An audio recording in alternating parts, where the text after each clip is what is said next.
presented by the Minister of Finance and Economic Development. This is on ARC drought response, which is a cost insurance policy agreement, and the World Food Programme replica policy.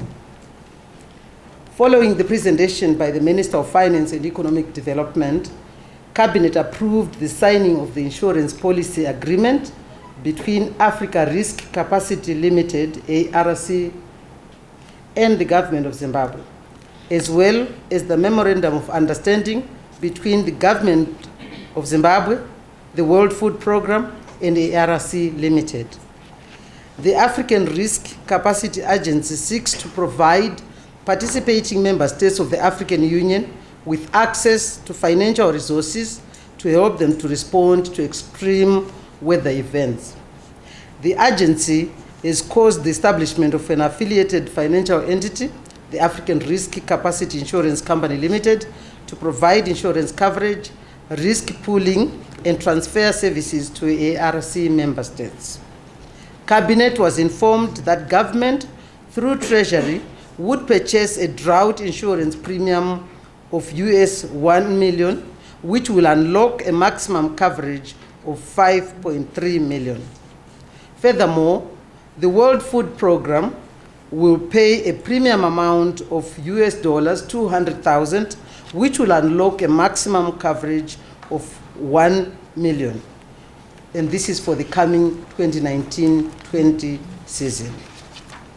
Cabinet notes that the country will benefit in terms of ARC coverage, because in times of drought, this will also help by preparing and putting in place necessary measures towards drought mitigation and early response to save the vulnerable populace. Then Cabinet also received a progress update on the implementation of the fourth 100-day cycle priority projects.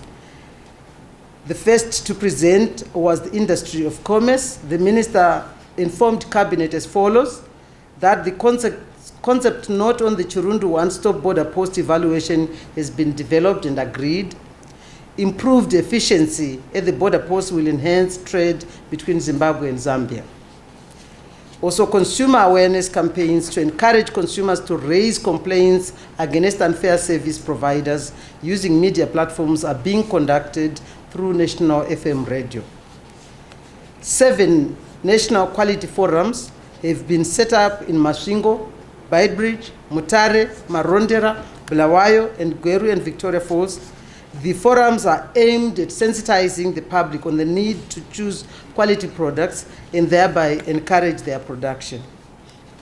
The other project of the paper recycling and value chain project is already underway in Harare as part of the efforts to increase capacity utilization for paper recycling companies. And also preparations for the drafting of a statutory instrument on imports management to limit the influx of imported goods into the country are also on course. Then the next report on the fourth 100-day target was presented by the Minister of Information, Communication Technology, Postal and Courier Services, Dr. Mswere. The Minister informed Cabinet as follows: site scoping and deployment of furniture and local area networks at all the 5 community information centers. They've been established in Manicaland, Mashonaland West, Midlands, and Masvingo Province, and they actually have been completed.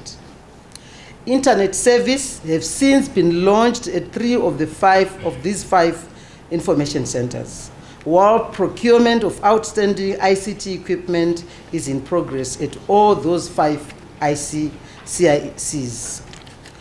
Consumer education and awareness campaigns meant to increase knowledge on ICTs and cybersecurity have been conducted in Chiredzi, Triangle, Rutenga, Neshuro, Renko Mine in Masvingo Province, and Mapanzure in Midlands Province. And also 3 new 3G base stations have been commissioned under the Shared Infrastructure Base Stations project in Harare and Manicaland Province. And the other project is the establishment of a national research and education network. This is in order to increase solutions for industrial development at tertiary institutions and this is actually at an advanced stage, with 6 institutions already connected to the internet. The institutions include Mutare Teachers College, the Scientific Industrial Research and Development Center, SIRGC, which is in Harare, Hillside Teachers College, Kwekwe Polytechnic, Marymount Teachers College, and the Zimbabwe Open University. Then a third presentation on the fourth 100-day cycle was presented by the Minister of Lands, Agriculture, Water, and Rural Resettlement, Honorable Perence Shiri. The Minister informed Cabinet as follows: that installation of 8 by 40 hectare center pivot irrigation units under the Irrigation Development Project has been completed. 2 of the 3 contracts also on solar power generation and pumping stations have been signed for the Kanyemba irrigation scheme. And also equipment worth US$20 million intended for the mechanization development project is now in Durban, awaiting the letter of credit and guarantee from the Reserve Bank of Zimbabwe and the Ministry of Finance and Economic Development. Then the other project is on the rabies disease control program. About 46,000 dogs out of the targeted 50,000 dogs have been vaccinated countrywide.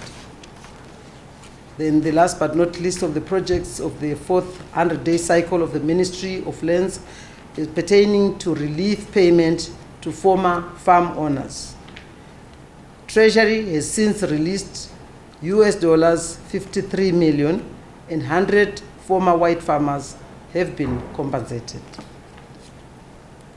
That brings us to the fourth presentation, which was done by the Minister of Mines and Mining Development, Honorable Chitando. The Minister informed Cabinet as follows: that the expansion of the granite cutting and polishing plant at Shuowin in Mashonaland East is at 80% completion, and assessment for market pricing has been completed. Then on the second one, targets set for the Karo Platinum Exploration Project in Mashonaland West Province have been met, and civil construction work for the establishment of the Jinan low carbon ferrochrome furnace in Midlands Province is 80% complete. These are some of the projects aimed at achieving the 12 billion target, the 1 billion target for the ferrochrome industry. Then the Minister of Finance and Economic Development, Professor Mthuli Ncube, gave also his report on the fourth 100-day cycle. The Minister informed Cabinet as follows: with regards to resource mobilization, about 6 billion RTGS has been realized from tax revenue. 6 billion has been realized from tax revenue out of the targeted 6.6 billion.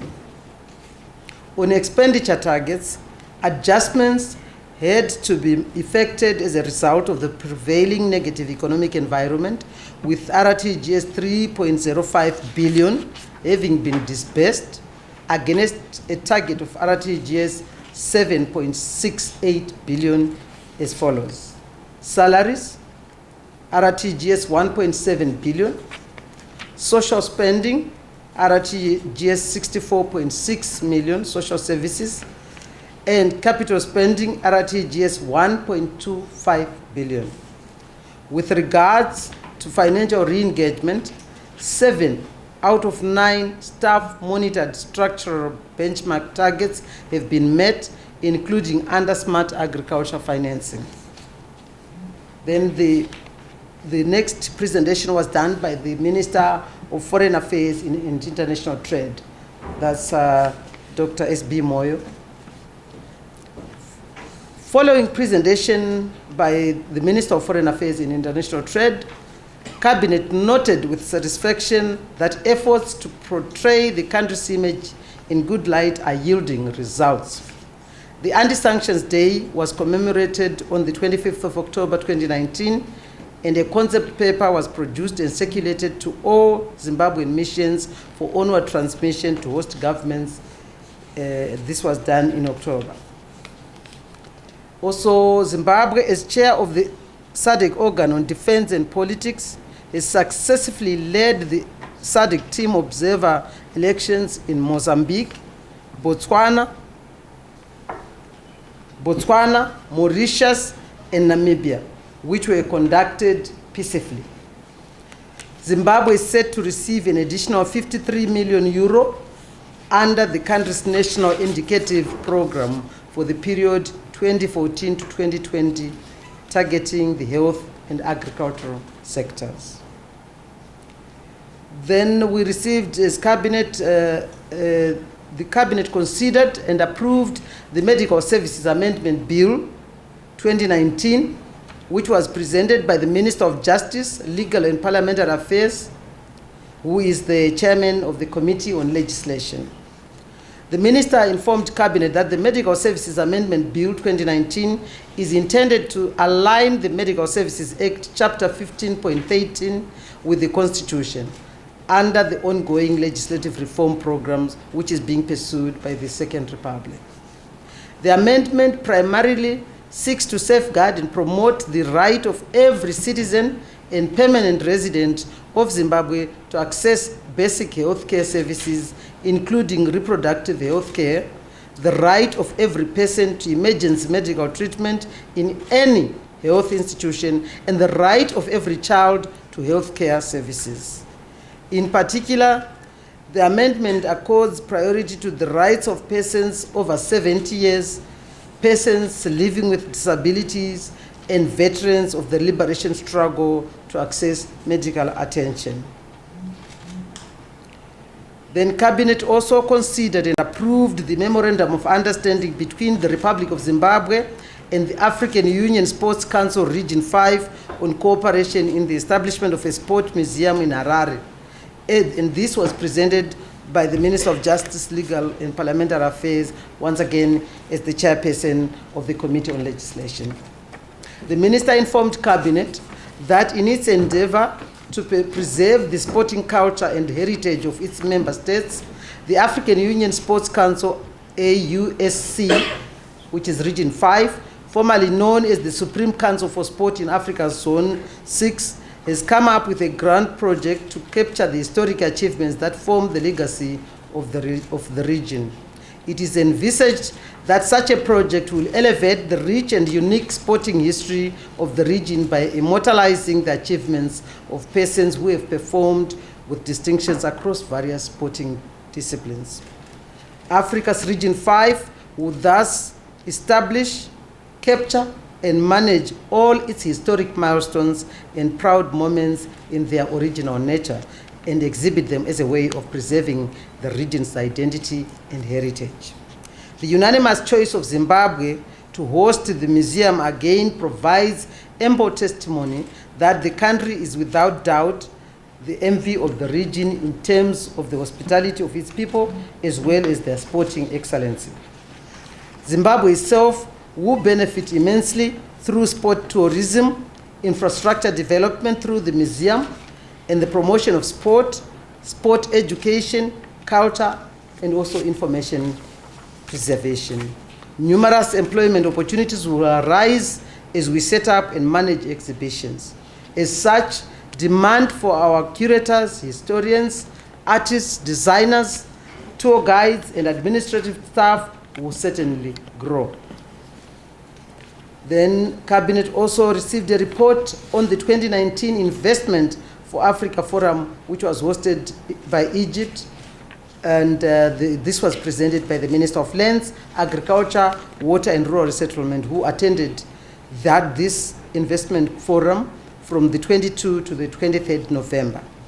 The Investment for Africa Forum provides a unique Pan-African platform that brings together Africa heads of state and governments, prominent regional and international investors, as well as international financial institutions. The forum deliberated on Africa's abundant opportunities and explored means of utilizing the continent's vast human and natural resources towards achieving self-sufficiency and the continent's industrial transformation.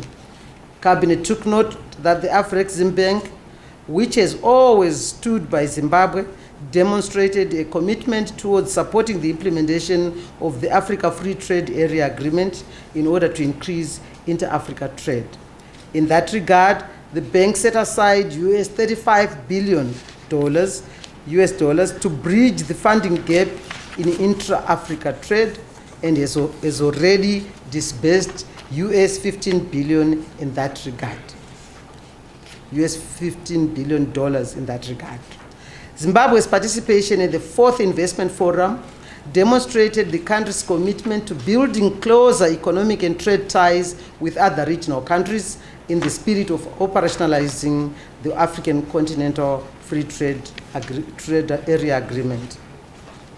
Then we got an update on the industrial action by doctors and City of Harare nurses.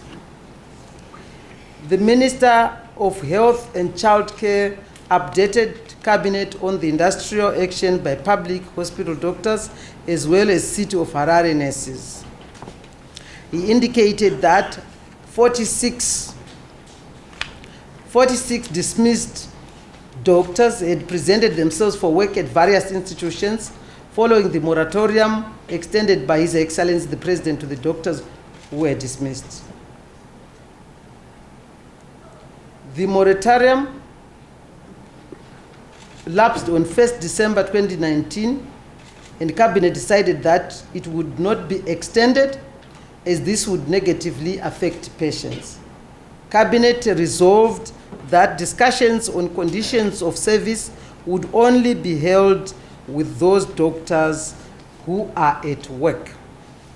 Cabinet further noted with satisfaction that the construction of flats for lease to doctors had commenced in Harare. 2 blocks of medium-density flats will be constructed at all the country's hospitals on a phased approach. That brings me to the end of the presentation of the 43rd matrix, and I thank you very much.